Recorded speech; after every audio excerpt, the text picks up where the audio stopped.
வணக்கம் நண்பர்களே, முக்கிய செய்திகளை இந்த பதிவில் பார்க்க போகிறோம்.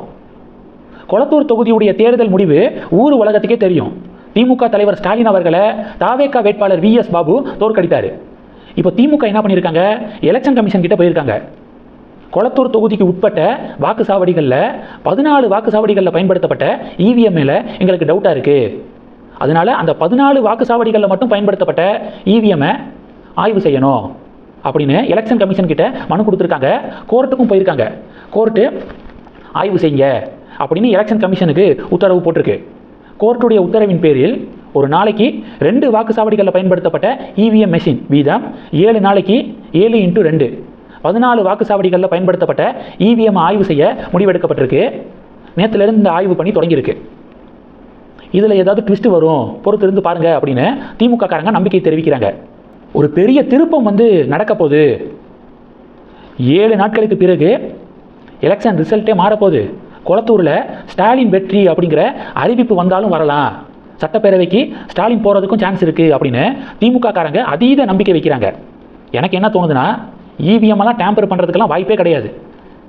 EVM மேலே சந்தேகம் அப்படிங்கிறதே தேவையில்லை. அப்படிப்பட்ட பக்காவான ஒரு மெஷின். சும்மா ட்ரை பண்ணலாம் அப்படின்னு சொல்லிட்டு கிளம்பி இறங்கியிருக்காங்க. ஆனால் 2வது முறையாகவும் திமுக இதில் தோல்வி அடைவாங்க அப்படின்னு தான் எனக்கு தோணுது. எலெக்ஷன் ரிசல்ட்லாம் மாறுவதற்கெல்லாம் சான்ஸ் இல்லை. VS பாபு கொளத்தூருடைய MLA-வாக நீடிப்பார் அப்படிங்கிறது தான் என்னுடைய கருத்து. உங்களுடைய பார்வைகளை கமெண்ட் பண்ணுங்கள். 2வது என்ன பார்க்க போகிறோம், பாராளுமன்றத்தில் திமுக MPக்கள் நேற்று நீட் எக்ஸாமினேஷனை பேன் பண்ணணும் அப்படின்னு சொல்லிட்டு எல்லாரும் கோஷம் போட்டிருக்காங்க.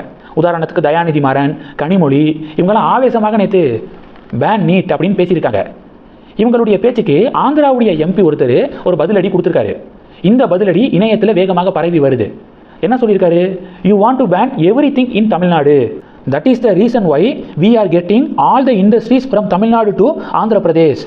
கீப் டூயிங் தட், தேங்க்யூ அப்படின்னு ஆந்திராவுடைய MP பதிலடி கொடுத்துருக்காரு. என்ன அர்த்தம்னா, தமிழ்நாட்டில் எல்லாத்தையும் பேன் பண்ணணும் அப்படின்னு நீங்கள் விரும்புகிறீங்க. இப்படி நீங்கள் எல்லாத்தையும் பேன் பண்ணணும் அப்படின்னு பேசிக்கிட்டே இருக்கிறதுனால தான் தமிழகத்தில் இருந்த பல இண்டஸ்ட்ரீஸு தமிழ்நாட்டை காலி செஞ்சுட்டு ஆந்திர பிரதேசத்தை நோக்கி நகர்ந்துட்டாங்க. இன்னும் நீங்கள் திருந்துற மாதிரி இல்லை. இன்னும் நல்லா இப்படியே தொடர்ந்து அதை பேன் பண்ணணும் இதை பேன் பண்ணணும் அப்படின்னு சொல்லிக்கிட்டே இருங்க. அப்போ தான் இன்னும் அதிகமான இண்டஸ்ட்ரீஸு ஆந்திராவுக்கு வரும் அப்படின்னு ஆந்திராவுடைய MP பதிலடி கொடுத்துருக்காரு. இது 2.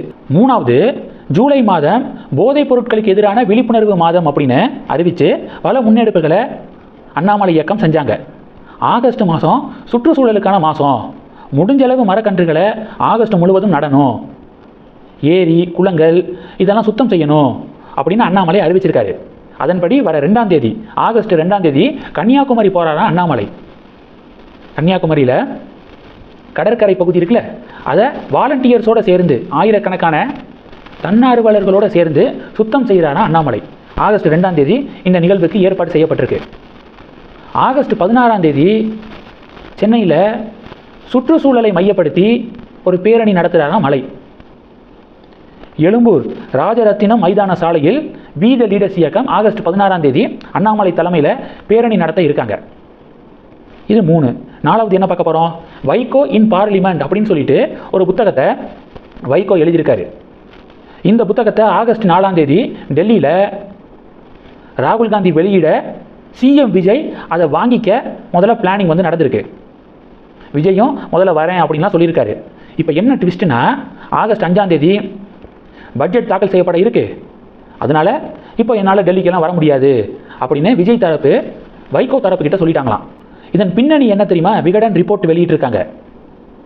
வைகோ என்ன பிளான் பண்ணியிருந்தாருன்னா, ராகுல் விஜய் இவங்களோட நம்ம மேடையை ஷேர் பண்ணுறோம், இந்த கூட்டணிக்கு நாம தான் ஒருங்கிணைப்பாளர் அப்படிங்கிற மாதிரியான ஒரு தோற்றத்தை உருவாக்கிடலாம் இந்த புத்தக வெளியீட்டு விழாவை பயன்படுத்தி அப்படின்னு வைகோ பிளான் பண்ணாராம்.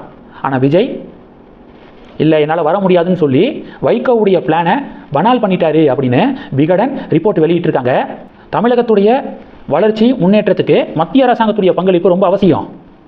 இந்த நேரத்தில் ராகுல் காந்தியோட நம்ம சேர்ந்துக்கிட்டு பிஜேபிக்கு எதிராக மத்திய அரசாங்கத்துக்கு எதிராக பேசினா அது தேவையில்லாமல் தமிழகத்துடைய வளர்ச்சியை ஸ்பாயில் பண்ணோம். எதுக்கு வம்பு, பேசாமல் அந்த நிகழ்ச்சிக்கு போகாமே இருந்துடலாம் அப்படின்னு பட்ஜெட்டை காரணமாக சொல்லி தவிர்த்திருக்காராம் விஜய். இதை விகடன் ரிப்போர்ட்டை வெளியிட்டிருக்காங்க. இந்த செய்திகள் எல்லாத்தையும் பற்றி உங்களுடைய பார்வைகளை மறக்காமல் கமெண்ட் பண்ணுங்கள். தொடர்ந்து கணக்கில் இருங்க. அடுத்தடுத்து நிறையா பதிவுகளை பார்க்க போகிறோம். நன்றி. ஜெய் ஹிந்த்.